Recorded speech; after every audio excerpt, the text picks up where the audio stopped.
నమస్తే welcome to our channel నేను సౌజన్య త్వరలోనే ఏపీలో 3 రాజ్యసభ స్థానాలకు ఎన్నికలు జరగబోతున్నాయి.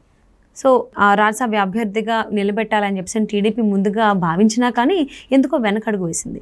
ఇలా వెనకడుగు వేయడం వల్ల వైసీపీ వర్గాల్లో అలాగే జగన్మోహన్ రెడ్డిలో ఒక తెలియనటువంటి గుంపులు స్టార్ట్ అయింది అనేటువంటి వార్తలు వినిపిస్తూ ఉన్నాయి. అసలు ఎందుకు చంద్రబాబు నాయుడు గారు రాజ్యసభ అభ్యర్థిని నిలబెట్టాలి అనుకుని కూడా నిలబెట్టకుండా ఎందుకు వెనకడుగు వేశారు, ఏం జరిగి ఉండొచ్చు, ఏం ఆలోచనలో ఉన్నారు, ఈ అంశానికి సంబంధించి మనతో మాట్లాడడానికి వారి విశ్లేషణని మనతో పంచుకోవడానికి ఈరోజు మనతో పాటు ఉన్నారు సీనియర్ పొలిటికల్ అనలిస్ట్ అడిసిమిల్లి శ్రీనివాసరావు గారు ఉన్నారు. వారితో మాట్లాడదాం. నమస్తే. నమస్కారం అండి. అందరికీ తెలిసిందే రాబోయేటువంటి రోజుల్లో కొద్ది రోజుల్లోనే ఏపీలో 3 స్థానాలకు సంబంధించి రాజ్యసభ ఎన్నికలు జరగబోతున్నాయని. సో టీడీపీ వర్గాలు ఏంటి అంటే రాజ్యసభ స్థానాలకు సంబంధించి అభ్యర్థిని నిలబెట్టాలి అనుకున్నారు. కానీ మళ్ళీ ఏమైంది అని చంద్రబాబు నాయుడు గారు వెనకడుగు వేశారు. ఏ ప్లాన్తో ముందుకెళ్తున్నారు? సో ఇలా వెనకడుగు వేయడం వల్ల జగన్మోహన్ రెడ్డి అలాగే వైసీపీ వర్గాల్లో ఒక తెలియనటువంటి గుబుల్ స్టార్ట్ అయిందని చెప్పేసి అంటున్నారు. ఈ విషయంలో వాస్తవాలు ఎంతవరకు ఉన్నాయంటారు? అసలు చంద్రబాబు నాయుడు గారు ఎందుకు వెనకడుగు వేశారు? అంటే వీళ్ళు వెనకడుగు వేసినందుకు గుబుల్ స్టార్ట్ అవ్వదండి. అనుమానం వస్తుంది, ఏంట్రా వీళ్ళు స్కెచ్ అని కొంచెం డౌట్ వస్తుంది తప్ప వీళ్ళు పోటీ పెడితేనే గుబులు ఉంటుంది. వీళ్ళు పోటీ పెట్టారనుకోండి, ఎవరిని చూసుకుని పోటీ పెట్టారు, వాళ్ళకి 23 మందే ఉన్నారు, 58 మంది దాకా కావాలి. మిగతా వాళ్ళు ఎవరు వెళ్ళిపోతున్నారు అందులోకి అనేటువంటి ఆ భయం ఉంటుంది.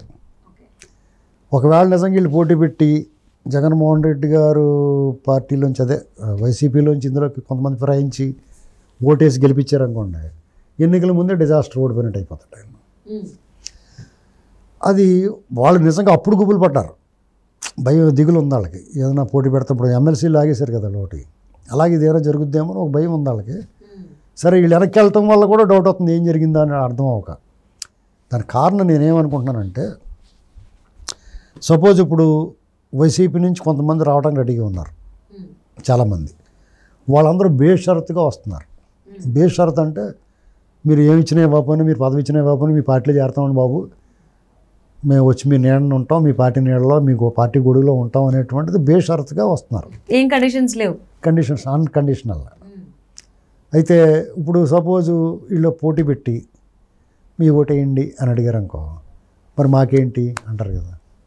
డబ్బులు కాదు వాళ్ళకి కావాల్సింది, రేపు టికెట్ అడగచ్చు, ఇంకోటి అడగచ్చు.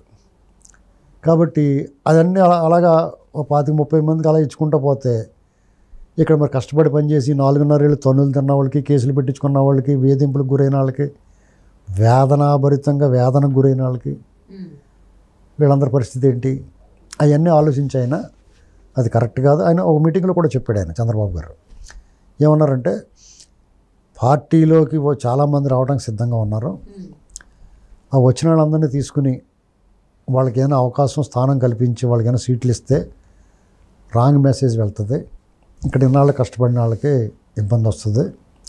ఎక్కడైనా అత్యవసరమైన చోట మన అభ్యర్థి కొద్దిగా బలహీనం అనుకున్న చోట అటునుంచి వచ్చిన వ్యక్తి గుణగణాలు మంచిగా ఉండి, ఆర్థికంగా స్తోమత ఉండి, తట్టుకోగలిగిన వ్యక్తి అయి ఉండి, అటువంటి వ్యక్తులు ఎవరన్నా ఉంటే కొన్ని అవకాశాలు కల్పించవచ్చు. కానీ ఎవరు వచ్చినా వాళ్ళు కల్పించడం కుదరదు. మన పార్టీలో మొదటి నుంచి కష్టకాలంలో కష్టపడిన వాళ్ళకి అన్యాయం జరగడం జరగదు, అది రాంగ్ మెసేజ్ పోద్ది. కాబట్టి ఆ నిర్ణయం ఉండదు, అలాంటి నిర్ణయం తీసుకోవట్లేదని పార్టీ శ్రేణులకు ఊరటనిచ్చే ఓ కౌలు చెప్పాడు ఆయన అందరిలోనూ మొన్న మీటింగ్లో వాళ్ళందరూ కలిసినప్పుడు.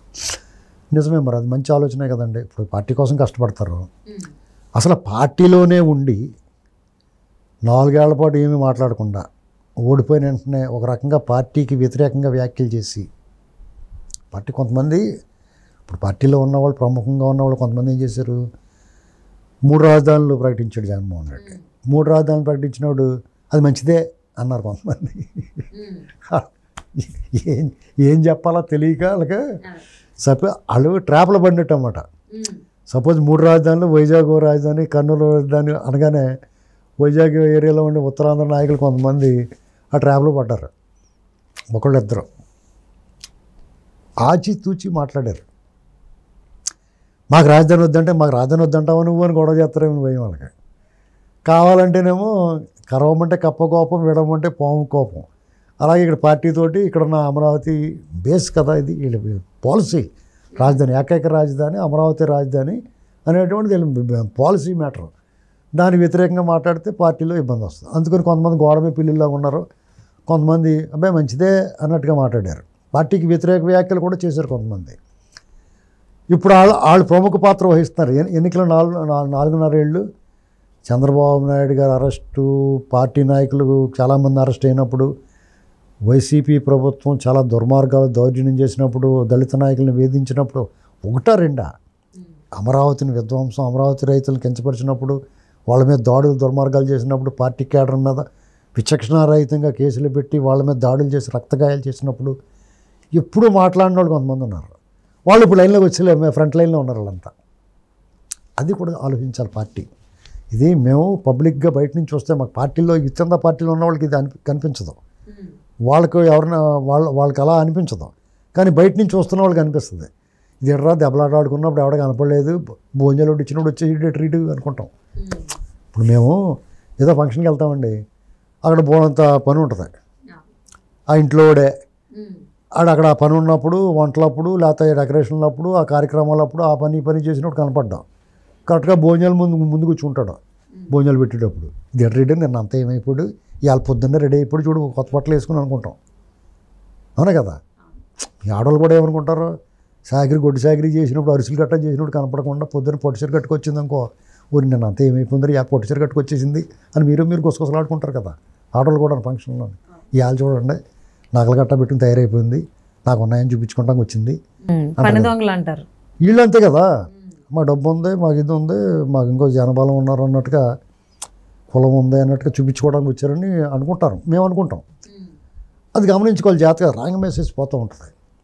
ఇలాంటివన్నీ అవాయిడ్ చేయడానికే బాబు గారు ఆ నిర్ణయం తీసుకున్నాడు అని నేను అనుకుంటున్నాను. ఎందుకంటే చాలా మంచి నిర్ణయం. ఇటీవల కాలంలో 2019 ముందు బాబు గారు వేరు, 2019 తర్వాత బాబు గారు వేరు. అలాగే తెలుగుదేశం పార్టీ 2019 ముందు తెలుగుదేశం పార్టీ వేరు, 2019 తర్వాత తెలుగుదేశం పార్టీ వేరు. వాళ్ళ కార్యకర్తల కష్టాన్ని, ఆంధ్రప్రదేశ్కి జరిగిన నష్టాన్ని, పార్టీని ఎలా పికప్ చేసుకోవాలి, పార్టీని ఎలా పటిష్టపరచుకోవాలి, పార్టీకి క్యాడర్కి ఎలాంటి అనుసంధానం ఉండాలనేటువంటిది లోకేష్ గారు, చంద్రబాబు నాయుడు గారు, ఇంకా కొంతమంది నాయకులు దాన్ని చాలా జాగ్రత్తగా ఒక రకమైన అధ్యయనమే చేశారు, దాని మీద ఒక యజ్ఞమే చేశారు వాళ్ళు. కాబట్టి ఈసారి చాలామందికి అన్యాయం జరగకపోవచ్చని అనుకుంటున్నాను నేను. వాళ్ళు న్యాయంగా ఆలోచిస్తారు, పద్ధతిగా ఆలోచిస్తారు. పార్టీకి కష్టం నష్టం కలగకుండా, ఒకవేళ ఎవరన్నా పార్టీ కొన్ని నిర్ణయాల వల్ల ఎవరికైనా నష్టం జరిగిందనుకోండి, నేను ఏమనుకుంటున్నానంటే వాళ్ళ దగ్గర పిలిచి అందంగా కూర్చోబెట్టి, మీకు ఎలా ఈ కారణం వల్ల మీకు ఇవ్వలేకపోతున్నాం సీటు కానీ, లేకపోతే అవకాశం కానీ ఇవ్వలేకపోతున్నాం, మీకు దీనికి ఇంతకు మించిన అవకాశం మీకు వస్తుంది అని ఏమన్నా చెప్తారేమో అనుకుంటున్నాను. అంటే ఈ రాజ్యసభ ఎన్నికల్లో టీడీపీ నుంచి అభ్యర్థులు ఎవరు బరిలోకి దిగట్లేదని చెప్పేసి అనుకోవచ్చు అంటారా? దిగట్లేదు కదా, ఆల్రెడీ నామినేషన్ అయిపోయింది కదా, చేత ఇది ఫినిష్, ఇది నిలబట్టలేదు.